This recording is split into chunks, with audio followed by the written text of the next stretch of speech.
রাজ্যে পালাবদলের পর একের পর এক রেল স্টেশন চত্বরে উচ্ছেদ অভিযান ঘিরে বাড়ছে ক্ষোভ। রেল স্টেশন সংলগ্ন এলাকায় বুলডোজার চালিয়ে ভেঙে দেওয়া হচ্ছে বহু মানুষের ঘর ও ছোট দোকান। দীর্ঘ 30-40 বছর ধরে চা, বিস্কুট, মুড়ি, চানাচুর বিক্রি করে সংসার চালানো মানুষ এখন কার্যত মাথা গোঁজার ঠাঁই হারিয়ে পথে। পুনর্বাসনের দাবি তুলেছেন স্থানীয় বাসিন্দারা। তাহলে এবার কি করে খাবো? ট্রেনে ঝাঁপ দেবো আমরা 5 জন মিলে। মানে এই সরকারকে আমরা ডেকে আনলাম, একটা করে আনলাম, অনেক আশা ছিল, আকাঙ্ক্ষা ছিল, কিন্তু এতে পুরো চুরচুর করে দিল। বহরমপুরের কাশিমবাজার রেল স্টেশন সংলগ্ন এলাকায় গত কয়েকদিন ধরে চলছে রেলের উচ্ছেদ অভিযান। বুলডোজার চালিয়ে গুঁড়িয়ে দেওয়া হয়েছে বহু কাঁচা ঘর, দোকান এবং অস্থায়ী বস্তি। কেউ চায়ের দোকান চালাতেন, কেউ মুড়ি চানাচুর বিক্রি করে সংসার চালাতেন, কিন্তু নতুন সরকার গঠনের পর আচমকাই তাঁদের মাথার উপর নেমে আসে উচ্ছেদের খাড়া। এইখানে থাকছি, তো কিছুই নেই মাথার উপরে। ওই যে ছেঁড়া খোলা তিরপল চাপাচ্ছি।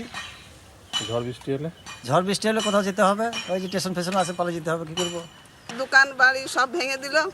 এইবার আমরা কি করে করে খাবো? যদি দোকানটা থাকতো তাহলে তো করে খাওয়া হতো।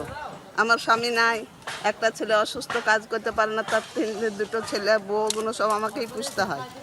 তাহলে এবার কি করে খাবো? ট্রেনে ঝাঁপ দেবো আমরা 5 জন মিলে। আর করে খাওয়ার রাস্তায় নাই আমাদের। কোথায় থাকছে? ওই যে শুয়ে থাকছে ওখানে গাছতলায়।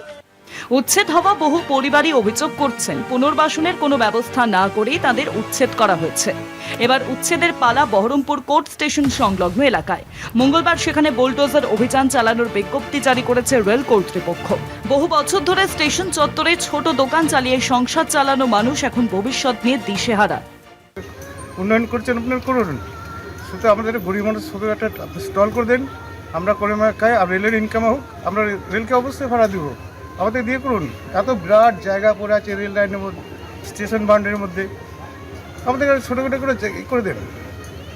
রেল কর্তৃপক্ষের দাবি, স্টেশন ও রেল জমি দখলমুক্ত করার কাজ চলছে নিয়ম মেনে। তবে উচ্ছেদ হওয়া মানুষের প্রশ্ন, বিকল্প ব্যবস্থা ছাড়া মাথার উপর থেকে ছাদ কেড়ে নিলে তারা কোথায় যাবেন? কোথায় যাও, কোথায়? ওই যে বললাম তো, হয়তো কোথাও লেবারই করব। যদি না পারি, যদি কেউ কাজে না নেয়, বয়স হয়ে গেছে, কেউ যদি কাজে না নেয়, তাহলে চুরি চিন্তাই করতে হবে, কারণ বউ বাচ্চা তো পেটটা ভরতে হবে আমাকে। রেল জমি দখলমুক্ত করতে একের পর এক উচ্ছেদ অভিযান চালানো হচ্ছে বিভিন্ন স্টেশন এলাকায়, কিন্তু সেই অভিযানের জেরে বহু দরিদ্র পরিবার ও ছোট ব্যবসায়ীর মাথার উপর থেকে ছাদ সরে যাচ্ছে বলে অভিযোগ। পুনর্বাসন ছাড়া এই উচ্ছেদ কতটা মানবিক তা নিয়েই এখন প্রশ্ন তুলছেন স্থানীয় মানুষজন। কল্যাণ চন্দ্রের রিপোর্ট, কলকাতা টিভি।